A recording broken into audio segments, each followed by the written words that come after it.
Everyone, my name is Belent and you are listening to Hoca Talk, a podcast on both YouTube and Spotify. Now, first things first, there hasn't been a podcast uploaded since June the 16th, and I do apologise. It's well over a month ago now. I had a bit of a cough for about 2 weeks, and I didn't want to be recording and coughing my guts up whilst doing so that's why I decided to just wait until the cough had come and gone, and then decided to take a break, I guess, even though I've only made the 8 episodes so far. But nevertheless, we are back now and making podcasts again, and actually ties in quite nicely what I'm talking about today, which is the COVID-19 pandemic, as you'll be able to tell from the title. So, to begin with, what is COVID-19 and how did it start, as I'm sure many of you know by now. So, coronaviruses are a large family of viruses, with some causing less severe disease, such as the common cold, but obviously some can be severe, such as this new Indian variant that people are talking about that's found its way in the UK from India. And how it started, well, there's so many different conspiracy theories, I guess, and you could probably make a whole episode about it, so I could even, about how the pandemic started, because there'd definitely be a lot to talk about and enough to talk about for a whole episode. Did it start in the Chinese city of Wuhan? Who knows? Did it start by, I think there's this animal called a pangolin. I might have got that wrong, so do correct me if I did. And I don't know, like I said, too many conspiracy theories out there. I myself, I'm none the wiser. I think it was first reported in Wuhan, but I think life pretty much now is back to normal there, whilst the rest of the world are in lockdowns and so on, such as Australia, who I think recently got back into one, as far as I know from what I've been seeing on social media and so on. But yeah, that is coronavirus, a large family of viruses, with some causing less severe disease, such as the common cold. And I've seen religious people especially saying, the coronavirus and this whole pandemic in general is a test from God. And I do see that, and obviously I'm a religious person myself. I'm a follower of Islam. I'm a Muslim. Is it a test from God to test those that are weak and so on, and to determine who's strong out of those? I don't know. I'll be interested to hear what you guys think about that.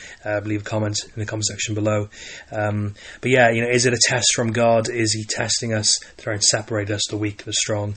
And is this what this pandemic is for? Who knows?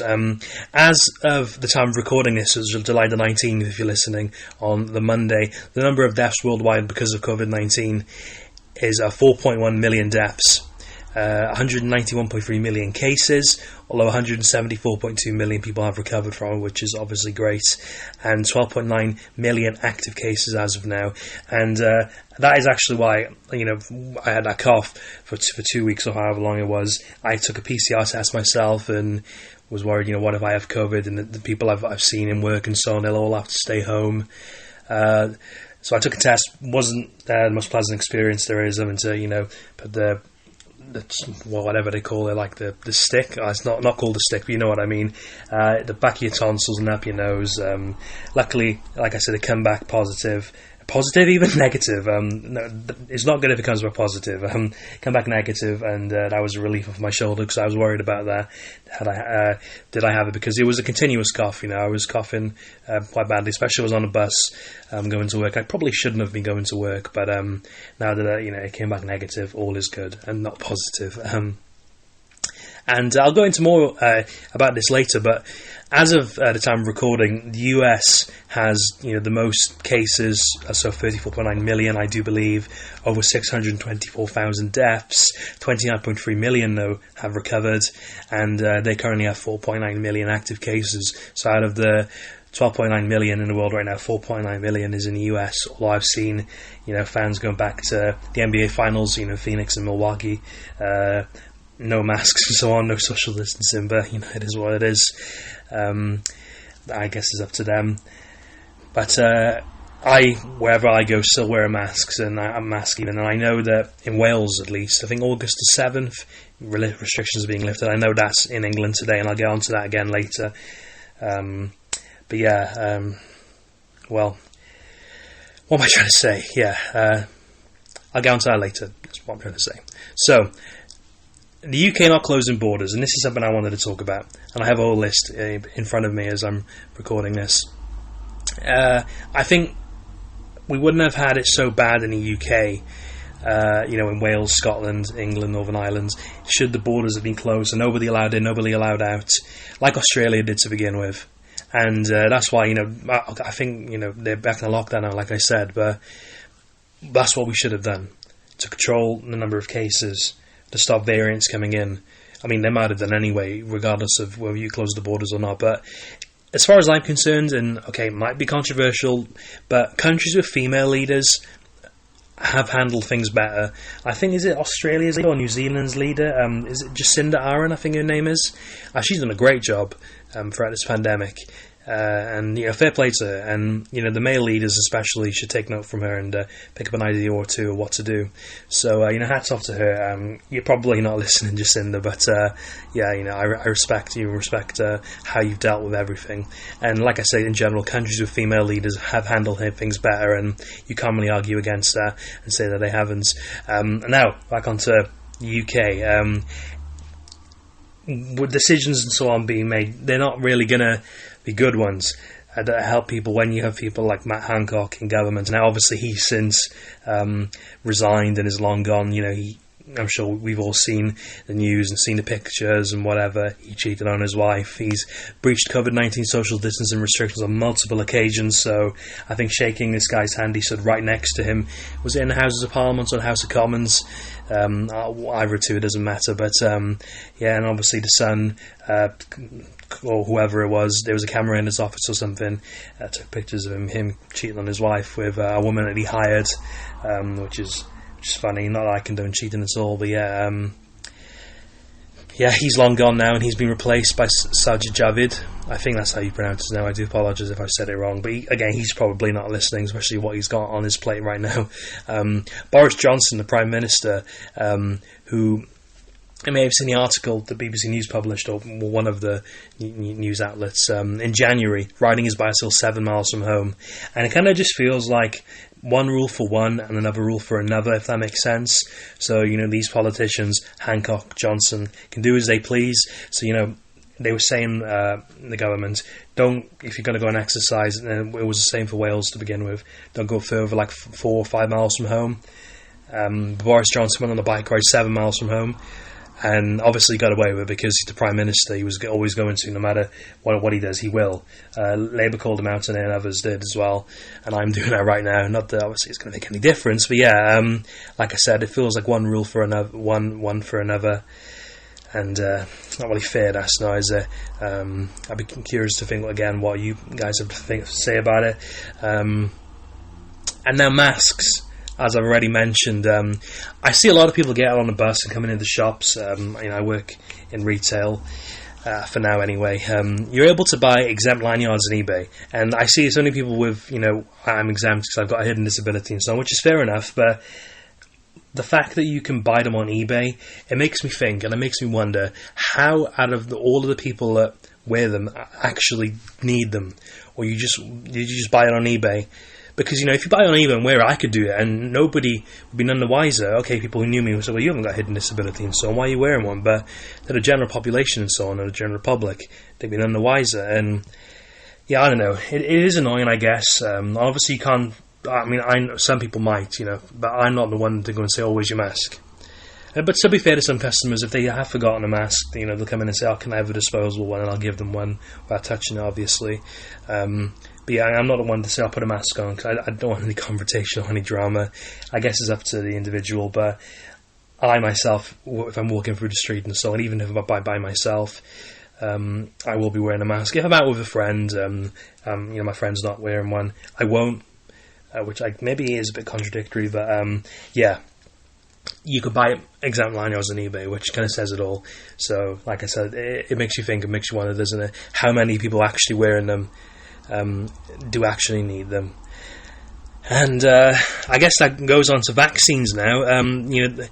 I've seen on bus stops and so on in and around Caerphilly, people putting posters up saying that there's HIV in the COVID vaccines, and the media and everything they're telling you about it is a lie, and that there's blood clots in, I think, the AstraZeneca vaccine. And I don't know what to think about that. I mean, I'll go on to this in a moment, but I had my first vaccine now, and okay, I had a bit of a sore arm for a day or two, but I think that's normal.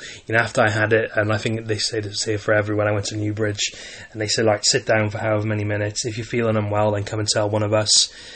And yeah, I think if you're invited to go and have it, then go and have it. I'm thinking, especially now we're coming towards the end of July, start of August very soon. Most people probably would have had it by now, but don't listen to what people are saying. There's HIV in the vaccine, there's blood clots in the AstraZeneca one. Both my parents have been fully vaccinated now, and they're fine. I know some people, they might have fainted or whatever, or been a bit unwell, but I think that's normal. It's a vaccine, and even if you have both vaccines, you're still not immune from it, so you still have to obviously listen to the rules and so on, but each to their own. Who am I to tell you what to do? But yeah, I don't know, I think the posters I've seen, like in and around Caerphilly, saying, there's HIV in it and so on. I know there was people outside the castle before, fun fact, oldest castle in Wales, but yeah, that's just a fun fact for you, or you fun fact lovers even, and they were all like gathering together, protesting, and the police then went and intervened, or interfered, or whatever you want to say, and I think I hear that a few of them then tested positive for the coronavirus, or COVID-19, whatever you want to say, and I think that's just a bit ironic, isn't it? You're protesting and saying, oh, there's HIV in the vaccine and so on, COVID is a hoax, although, okay, if that's what you think, fair enough, you're allowed to think what you want. But if it's a hoax, and how can you explain, the 4.1 million people have died? Okay, people die every day, but how can it be a hoax? Yeah, and the irony that a few of them then tested positive, and I haven't seen them outside the castle protesting since. They might be elsewhere, but yeah. Bottom line, as far as I'm concerned, if you're invited to go and have a COVID jab, then just go and have it. Don't say, oh, this and oh, that. Protect yourself and protect others, and you'll be doing everyone a favour by going to have it. And I should be have been invited to have my second one soon, and I'll be going to have it again. Not a lover of injections and so on, but it's for the best, and really stupid if you don't go and have it. And okay, if I've offended you by saying, I do apologise, but it's just my opinion, and we are all entitled to have one. So today, July the 19th, if you're listening on a Monday, is Freedom Day in England, so all the restrictions and so on have been lifted, so I don't think there'll be any more 2 metre social distancing, no need to wear masks anymore if you go into a pub or whatever. Although this has been marred by soaring cases in England especially, and Sajid Javid, who I've already mentioned, replaced Matt Hancock as Secretary of State for Health, has tested positive, and there was a lot of talk about, well, should really today have been Freedom Day, but especially with him testing positive and the number of cases in England at least going up.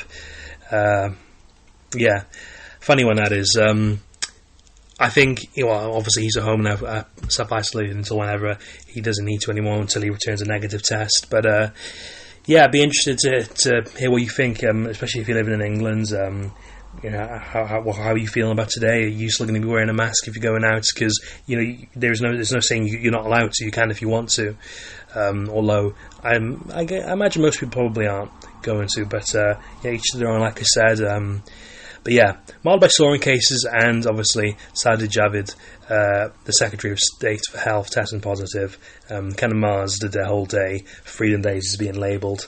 But like I said, if you live in England, let me know what you think, and yeah, it'd be just interesting to hear.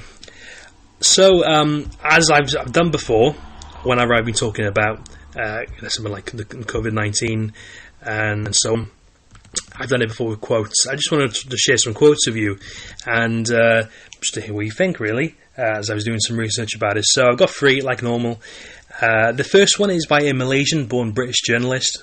He goes by the name of Ed Yong, whether any of you have heard of him or not. I hadn't before researching some quotes that I wanted to share with the listeners and the viewers. Probably mean the same thing, that is, but we move. So, we long to return to normal, but normal led to this. To avert the future pandemics we know are coming, we must grapple with all the ways normal failed us. We have to build something better. And, I mean, truer words haven't been spoken, I think we knew this was coming anyway, COVID, and future pandemics are coming, of course they are. But with the technology and so on, the vaccines and everything, we should be able to handle them and control them and learn the lessons that got wrong with COVID,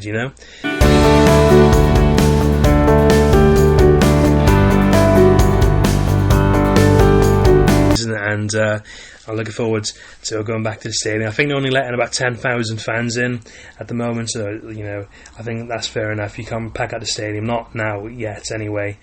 Looking forward to the start of the new season, seeing the signings and all that in action, the new ones, and seeing the team play for the first time, I think, since last February. But, we've got to be wearing a mask and so on, keeping apart from others. Although, speaking of that, my brother and I went to the League 2 playoff final to watch Newport play Morecambe in London at Wembley, and we weren't allowed to sit together. Although I saw for the Euros, and I know, UEFA and the FA different perhaps what they see you can and can't do, but I saw at the Euros, fans were sat together in Wembley, but as I said, that's probably to do with different sporting organisations saying this and saying that. But that's going to wrap it up, the COVID-19 pandemic podcast. I've got another one coming on Friday, and that's a Euro 2020 review, so look forward to that. I'll be reviewing the tournaments. Obviously, congratulations to Italy, winning it all and bringing it to Rome, not home. Slight dig at the English there, but it's just banter at the end of the day. So look forward to that. I'll be making 2 this week, just as I guess an apology really for not making any for about a month and a bit now. So look forward to that on Friday. But thank you for all those that are still here. Thank you for listening up to this point, if you have done, and to all the love and support shown on all the other podcasts up to now, and I'm sure for the future ones as well. If you missed the last one where I talked about popularity, a link will be in the description below. And I didn't say a weekly podcast today because obviously it hasn't been a weekly podcast as of late, so I'm going to get back into it now. I'm glad to be making it again. This cough has come and gone now. It's touch wood. So there we are. I've just touched it right there at the table in front of me. And look after yourselves. If you're in England, like I said, Freedom Day, make sure you definitely look after yourselves. And thank you all for listening. Take care of yourselves again, and I will see you all very soon on Friday for the Euro 2020 review. And I've got a few more in the pipeline as well. I want to make a podcast about Pop Smoke. I've got the title in mind already. The American rapper who sadly lost his life last February after being shot at a home invasion, called The Legacy of Pop Smoke, because he's recently released an album, or his management team did, on Friday. So that's one in the pipeline to come. So a lot coming. I've got one coming about university with one of the guys in my course, Harry, that I asked him to come on. He was the perfect guy to come on and speak about it with. So lots to look forward to. That is all to come. Look forward to Friday, which is a Euro 2020 review. Might get my brother on for that, we shall see, with school being out now, rather than just be me every week. Maybe you don't mind that, I don't know. Let me know. If you want to come on and speak about anything yourself, by all means be my guest, or tell me what you'd like to talk about in the comment section below for me to talk about. My Instagram, Facebook will be in the description below as well, and I need to go about making an Instagram page for Hoca Talk, or maybe one on Facebook as well, to better promote it, rather than just sharing on my own personal accounts. And before I wrap it up, I've seen you commenting on a couple of the podcasts on YouTube, Joe, asking for a Bin Weevils one, and I actually said this at the end of last month's one about popularity, as I'm sure you know. I will make a Bin Weevils podcast, okay? And everyone's listening is a witness to this. It'll be the last one that I do. Like KSI himself said, if he ever decides to call it quits, he'll release a Hesky Time too, because he made Hesky Time already. So I'll make a Bin Weevils podcast. Whenever that'll be, I'm not sure, but I've said it now. So you don't have to keep commenting asking for it. So the Bin Weevils podcast will be coming whenever that'll be. I'm hoping to be doing it for a little while longer before deciding to wrap it up. Eventually, I want to have a camera showing me and whoever is with me talking, to move from an audio base to a visual one as well. So there's a lot of things that I want to change about how it is right now, but Bin Weevils podcast will be coming. But until then, thank you again, as I've said already, for listening. Thank you for being here, if you're still here. Share with your friends, click the bell on the video to make sure you don't miss any further uploads of Hoca Talk, and I will see you on Friday.